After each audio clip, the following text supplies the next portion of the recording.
Good morning and welcome to another daily review of what is going on in the transfer window. It's obviously been a fast start, hasn't it? We're now well and truly into the window. Teams well and truly doing business. Now we're going to have a look at a few teams perhaps we've not talked about in a little while who are going for a couple of targets as well. We're going to look at Everton, we'll look at Brighton, Spurs, we're going to look at Wilfried Zaha's future as well.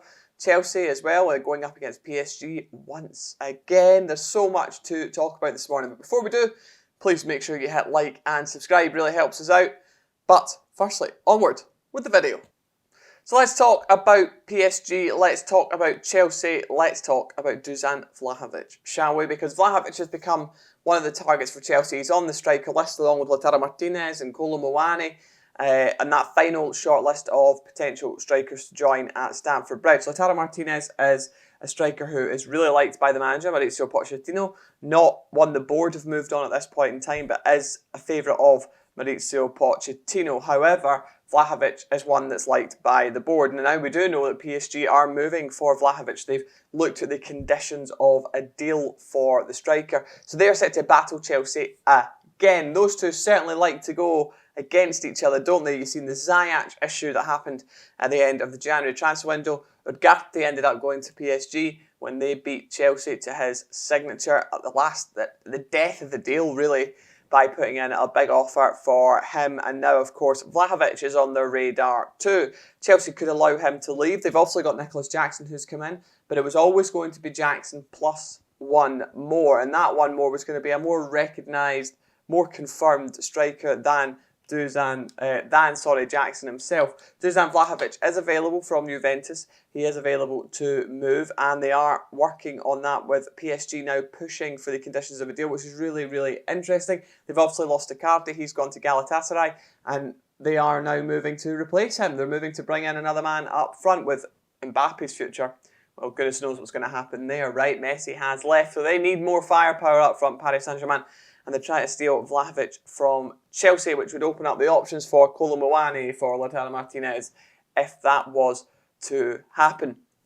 Big months ahead for Chelsea, obviously. They have got Caicedo trying to get that wrapped up by the end of this week, if they can. Working with Brighton, Caicedo agreed to the Chelsea move, so it's all down to clubs. Now on that one, we know that's the main target for Chelsea. I'll not talk about it for too long, because the talks are currently ongoing between Brighton and Chelsea for a deal between that £80 to £100 million. I think it will close at around the 90. Chelsea wanted a deal for around the 80, and usually somewhere in the middle you'll find the answer or the truth in this situation. So I think it'll be around that £90 million mark for Caicedo. What about a player who could leave Chelsea though? Spurs really like Conor Gallagher. They really do. I've said this before. People who follow me or have been on spaces or things with me know that I've been saying this for a little while. He's a player that really, really attracts Ange Postecoglou. He really attracts Spurs. He fits that system. He's got high energy. Now, I know Chelsea and Spurs fans are looking at me saying, we don't do business with each other. And that might be the case, of course. That might be something that a bridge that needs to be crossed in this instance, of course. But Gallagher is a player who could become available quite quickly, especially if Chelsea land a few more of these signatures that they are pushing for, especially in that area of the pitch. We do know that he's not untouchable at this point, and he's a player that has been earmarked by Postecoglou as fitting his system so well, because the amount of energy that he requires from his players means Spurs are going to have to bring in players who can match that.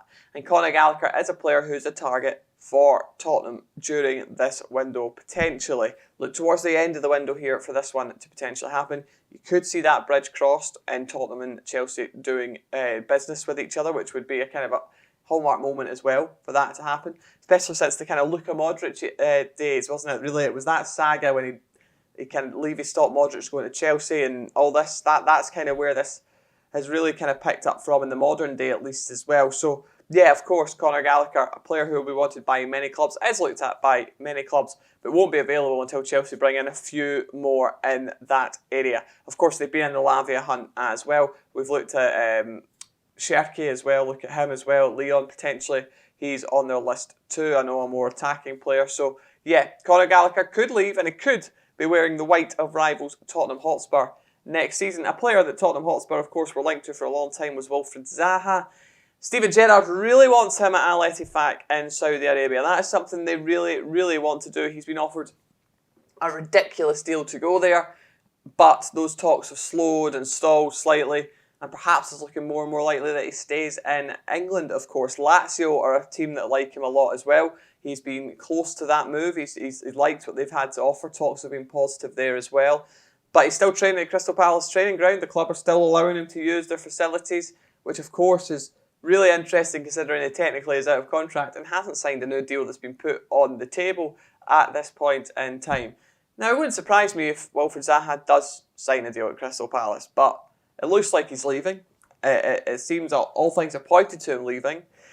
The Saudi offer will certainly be far more than the Crystal Palace offer. It will be far more than the Lazio offer. It will be the biggest offer on the table.